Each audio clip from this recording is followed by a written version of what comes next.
ಯಾರಲ್ಲಿ ಪ್ಲೀಸ್ ಸಮಾಧಾನ silence. Hi, good evening. 8th of June 2020, it's a Monday.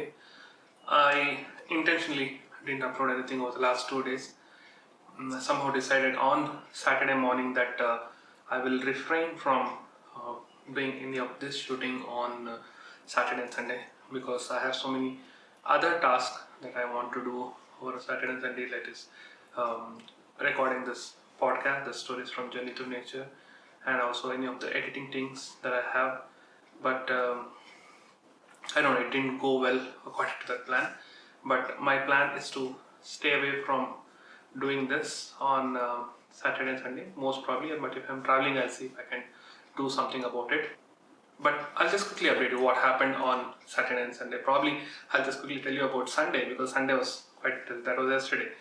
So on Saturday evening, I was just contemplating if I should go out or travel somewhere or probably ride out or something like that. And I had just got my bike service last week, so I thought like it's a good time to take it out on a slightly longer round, about like 1500 kilometers type of ride. But eventually we decided that we'll take my car out instead of the bike, and family. I went out with my family, and the place that I decided was this thing called Valley School, which is there right in the entrance or in the beginning of Kanakapura Road.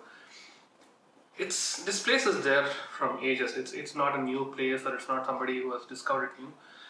Right from the days when we were doing wildlife photography or birding and things like that.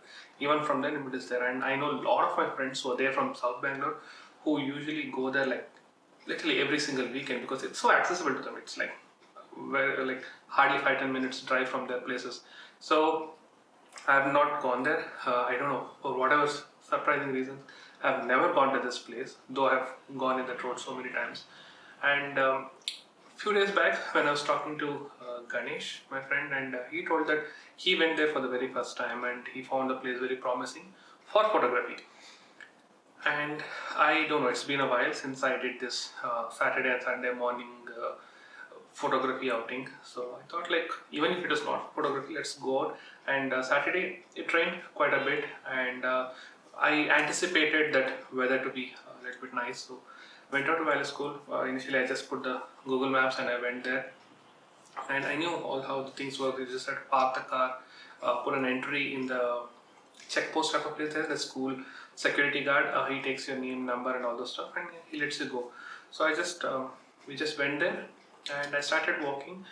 And the first thing is like, the very moment I went close to the school where the parking is there, it's basically on the road that you park. So many vehicles, I'll tell you, so many vehicles, and so early in the morning. And I'm pretty sure most of them would have come at around like 7 o'clock or 6:30 or something like that. I was actually very surprised that even now with all this lockdown and all those stuff, not really a lockdown, but with this situation that we are in, I was surprised that so many people have come out for photography. And one kid was like passing by my car, and he was literally counting the number of cars, and I could remember he telling that 31 cars that he counted, and he came running to me and told, "Are you also here for shooting?" I told like, "No." So then he told like, "Photo click." So I told like, "No, not even that." So I didn't know whether like he meant two different things, but the shooting is actually film shooting, and photo click is actually people coming for photography. I had never heard of anybody coming here for actual filming stuff, so that was a little bit surprising the way he told. But anyway, I ignored it, and when I saw, I just walked a little bit distance, and I noticed there are like equal number of bikes also. It's not just cars, there are equal number of bikes. That's when I felt like, okay, I didn't know what to expect from the place. I knew it's like a small forest patch kind of a place, and already I see like 30 plus cars and about from 50-20 bikes. So I just walked past and I saw like probably around 10 photographers on the side of the road. They're taking some macro photographs, and I could recognize some photographers there, some senior ones, but I didn't disturb them. I didn't want to get into all this, go and talk, and probably I wanted to maintain my distance, and we just thought like, okay, we'll go for a walk and we'll come back. And I was just walking by, and the place started getting interesting the more we proceeded further. And at one stage I bumped into my good old friend Deepa Mohan. She is one person who is like very regular to this place, and she's one person who always posts about what she sees and what she documents here when it comes to birds and all this stuff regularly here. So I just met her, I just said hi, and she told like too many photographers today. And then I could sense that this is not something normal.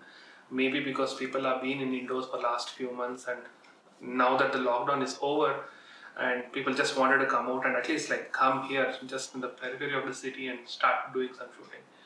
I just told like, okay, that's fine. And she told like, good that you didn't bring the camera. And I was like, I don't know whether it was good or bad, but I decided that I'll not carry my camera. I just went for a walk. So I just walked past, and I could, probably I would say 50 or 100 meters, I could see photographers on either side, some with telephoto lenses, some with macro lenses. I just didn't bother going and seeing what they were shooting, or didn't want to disturb them, and we just kept on walking. And this is a very interesting place, I'll tell you. It has like quite open patches in the beginning, and there are some fields and all the stuff, some private field probably. And I went further down, you could see some big banyan trees, and you went further down and I could see some grassland type of patches, and I still went further down. There is like suddenly you bump into some like a mini forest kind of a place, and again you go further down, you can see a bamboo patch, a lot of bamboo trees around. That's what made me feel this place was very interesting, and that's why I feel like this is so diverse, and that's why so many different kinds of bird come here, and hardly any buildings or houses nearby. And I think if I'm right, from what I read in the Google, this whole school has I think about 100 or 120 acres of land there.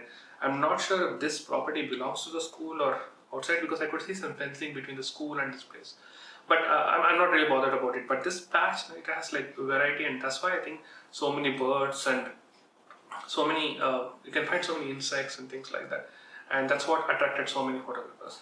And the weather was really pleasant, and as I told you, it had just rained on Saturday, and it was like the typical monsoon morning feel that I had.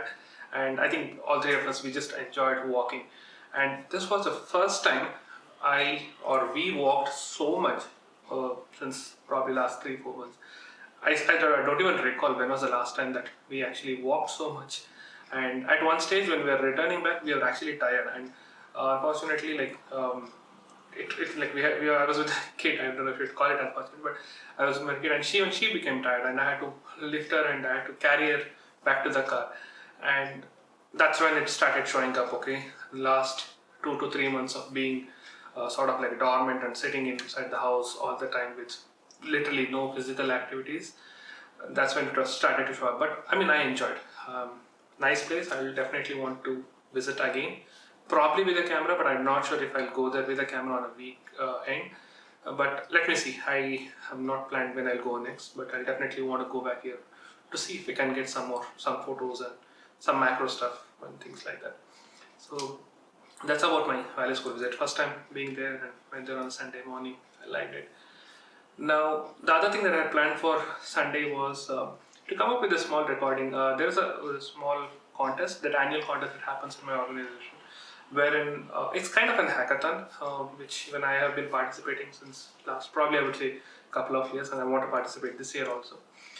It's basically coming up with on-the-fly solutions for a topic or a theme every year. Last year it was natural disasters and things like that. And this year they're carrying forward the same main theme, which is the natural disaster. They've added COVID-19 also. So any kind of an app or technical solution which can help the outside world during this type of a situation. So that aside, I don't want to talk about what's the thing that I'm doing or what's the hackathon presentation I'm giving. But I just realized that this time around, this is a virtual hackathon, and we are staying at home, and we are supposed to be presenting it virtually. Initially, we had to submit a 3-minute video, and one person from my organization, she reached out to me and she told like if I can help with some kind of a webinar kind of thing, wherein I talk about how to record a video, how to edit a video, and all those nitty-gritties. For some reason I couldn't, because of a few other commitments that I had on last Wednesday, if I'm right.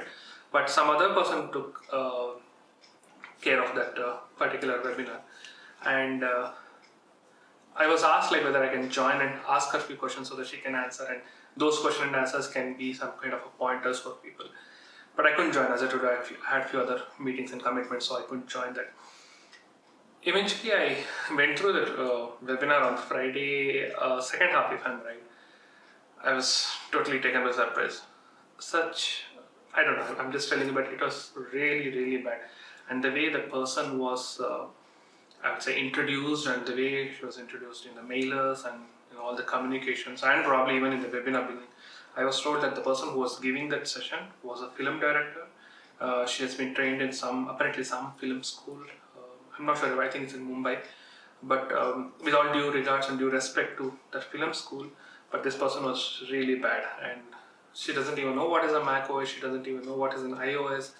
Um, People are asking about screen recording software for Windows, and she's saying probably you can use. That's not how you do. That's not how you do a webinar, and that's not how you do a webinar wherein you're supposed to be teaching people how to do certain things. And some really, like in the 45 minutes, I just felt that it was a really bizarre way of presenting it, totally unprepared probably, or unstructured way of presenting. I'm really sorry, but such things I get, I would say, like, I can't hold on such things, like I can't accept such stuff. So I just eventually decided on, I think on Friday or Saturday night, that I myself will do a video, and I'll do a presentation video wherein I'll teach how to do this video recording. So I eventually sat yesterday afternoon after coming back, and I just had a quick nap in the afternoon. So after I finished my lunch, I just sat down and I just wrote down probably a kind of like a bullet points, like what I want to do in this video, what I want to teach. I just came up with some structure. I'll be posting that probably tonight or maybe sometime tomorrow morning. But the funny thing is, I spoke to one of the HR guys that I'll be doing such a video, and it could probably be a 10-15 minute instructional video, things like that. And that person told, yes, you're most welcome. And even some of the previous videos what I've done has also been published in our organization's Slack channels. So I told that it could be a 10-15 minute one, and eventually I started recording. While I was recording, I kept on modifying the script, adding and removing things and all those things. And this backdrop, what you see behind me, I would have noticed last week I had a wall, but now I have a grey backdrop.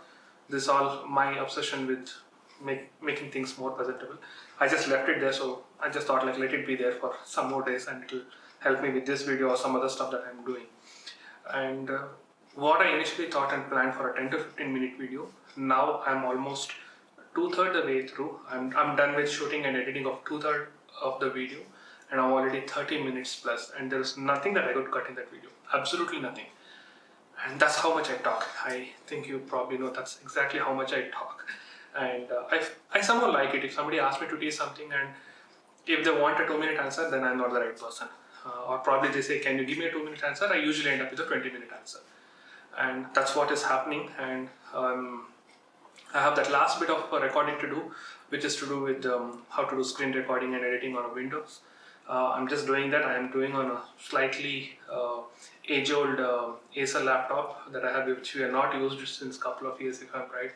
And it's literally struggling to boot up and all the stuff. But somehow I'll manage it. That's not an issue. So I'll do that there. But that portion itself might take about another maybe like 10-15 minutes. So overall, I'm looking at a 45-minute video. I seriously don't know how I came up with this 45-minute video, but I'll be putting it up later in the night or sometime tomorrow morning. I scheduled it for tomorrow morning. I'll finish it up tonight. So that's my way of doing a presentation, or my way of doing a video. I just talk too much. I just go way too in detail, so that even if somebody who doesn't know anything, if they see it, they should be able to do it. And that's my approach. And also all this obsession with like having a nice lighting, good background and all those stuff. And probably what I noticed when I started this vlog last week, the first 2 days probably I picked up my mobile phone and I was recording it on like the place where I sit and work. I did it for a couple of days, and I just somehow couldn't tolerate the quality from a mobile phone, especially like late in the evening recording. And absolutely I was not switching on anything other than the tube lights that I had in my room. So and then I think it was third day, if I'm right, it was Wednesday, I just shifted to this setup, not with this background, but at least I just moved on to my mirrorless camera and have some additional lights. So now I'm feeling a little bit comfortable. I can talk, and even when I'm editing, I feel like, okay, fine, there's some good stuff that I've done. Anyway, that's my OCD, that I can't do anything about it. So that's one update I wanted to give. So I've been working on that edit part, which is keeping me busy, and I'm still laughing at myself that I estimated it to be a 10-minute video and it's already probably a 45-minute video that will come up with. Last part I want to talk about is something which happened yesterday. Pretty well-known and an upcoming actor, Kannada actor, Chiranjeevi Sarja, he passed away. And he passed away because of a heart attack. He's just 39 years old, and yesterday evening when I actually went down to pick up something from the kitchen, I think I just went to pick up a coffee or something. My mom told that she saw it in her news feed on the phone. I didn't believe that, but I just came back and I was just searching. Nothing much had happened, but within like next 5 to 10 minutes, things started popping up, and everyone were writing Chiru, that's how they call him, Chiru. 39-year-old passing away because of a heart attack. It's really disturbing. I don't know what to say.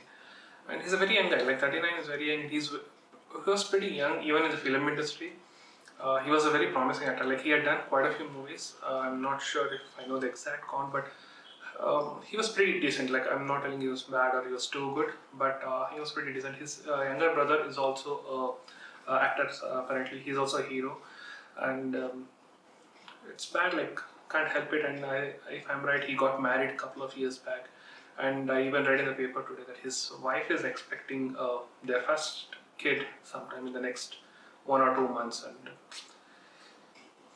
first of all, the year has been so bad, and on top of this, the family has to undergo all these things, and I really feel bad for the family. I hope the Almighty gives some good strength and willpower to their family to go through all this tough time. And it's very challenging, especially when I hear about somebody passing away because of such reason at a very young age. I just feel how fragile this life is all about. Gone are the days when you say like such things will come only to aged people, such thing will only come to people who are not fit or they are not at all caring about their health and things like that. And time and again, I think last 5-6 years, I've seen so many people who are absolutely fit and fine, who are somebody who's like very strict on their fitness regime, and those type of people passing away due to such things it's really disturbing. I don't know what to say much about it. All that I can say is rest in peace, Chiranjeevi Sarja. The world will definitely miss you, and more than that, I think your kid will miss you a lot. So that's it I want to say for today. I'll see you guys tomorrow with something new and something interesting. Bye bye.